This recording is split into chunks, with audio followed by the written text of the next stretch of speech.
to In a Flash Cooking Class. Hi, I'm Barbara Beery.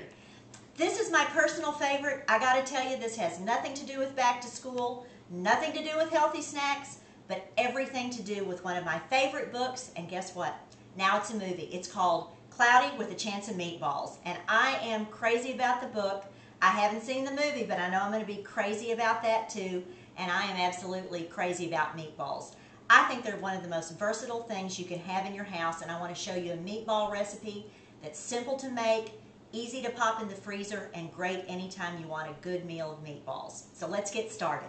First of all, I've got about 1.5 pounds of ground sirloin, and I put about 3 to 4 cloves of garlic minced on top of that. Now the thing I want to also add about this is I am using ground sirloin. If you prefer to use turkey or chicken, you can somewhat alter it. Those are going to be much, much less rich than this, and you might actually need to incorporate a tablespoon of olive oil to make the meatballs work, but you can use any combination you want. So we've got the beef, and then I have purchased breadcrumbs. They have no flavoring, just plain breadcrumbs. I'm going to add about a 1/4 cup of that into the beef. And then after that, I am going to put in some minced onions. Now this is dehydrated minced onions, about 2 tablespoons, and I have just found through the years of cooking with kids and for kids that sometimes that onion flavor is just a bit too strong, and I think the dehydrated kind of melts more into the meatball. So we've got the dehydrated, use fresh, minced onion if you choose to do that, about 1/2 an onion. I'm also going to put in about a 1/2 cup of shredded Parmesan cheese, more or less to your taste. I've got a little bit of fresh parsley, which I have to tell you, I just think is great in almost any meatball. You could also add fresh basil if you have some and your kids like the taste of that. And of course, we're going to need a big pinch of kosher salt. About a teaspoon should be just fine. We don't want to over salt. And then about a teaspoon of freshly grated coarse ground pepper. After all of that, we're going to add about 3 to 4 tablespoons of ketchup. Now this helps bind it together, but it also gives it just a little bit of a sweet flavor.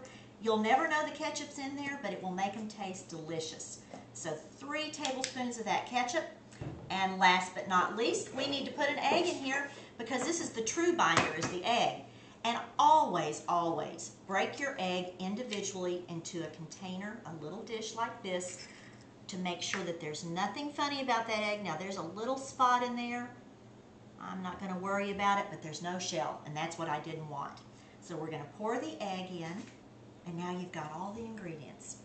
Now, you can look at this 2 ways. Either here comes the really, really fun part, or here comes the really, really messy part. And I can tell you the kids are going to like it either way you turn it.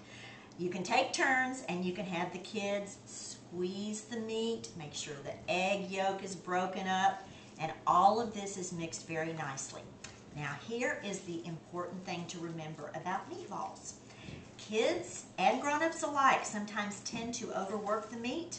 Don't do that. You will have meatballs that are as hard as rocks. What you want to do is just to barely incorporate all of these ingredients into the meat, and you're done.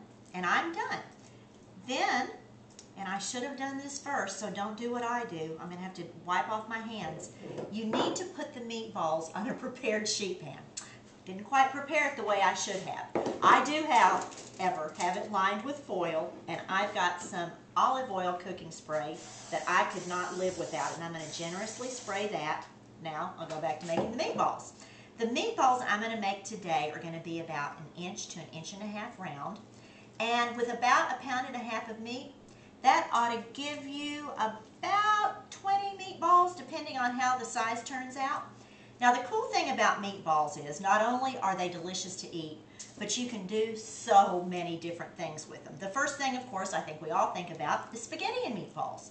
But what about one of those giant sub sandwiches, a big sub sandwich lined with meatballs, and you can slice it into pieces for the family? Or the very trendy thing right now, and I'm sure you all have heard about it, is to make meatball sliders. And you can get a little tiny biscuit or a little tiny dinner roll and put one little slider on it. Put some salt and pepper and ketchup and whatever kind of condiments you like, and have little mini meatball sliders. Those are fun for kids, especially for parties.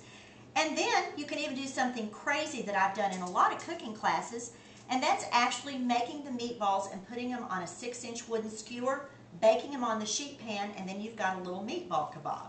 And the other thing that you can do for really young kids is that you can take these meatballs, make them tiny, just barely bite size, and bake them tiny just like this. That's maybe a half an inch. You can see the difference in size. And then when you take them out of the oven and cool them, you can skewer them with the little pretzel sticks, and so they get to eat the skewer too, and it's kind of a fun thing to do. When you get your meatballs made up, then put them in an oven about 400 degrees. I'd say somewhere between 375, 400 degrees. Bake them for about 12 to 15 minutes. Take them out, let them cool, make them up into anything you want, but make a double batch, and then you can keep them in the freezer and pop them out anytime you want to make a quick meal. So remember, the next time you think it might be cloudy with the chance of meatballs, have those in your freezer and you'll be ready for any kind of storm that comes your way. Thanks so much for joining us, and we will see you next time on In a Flash Cooking Class.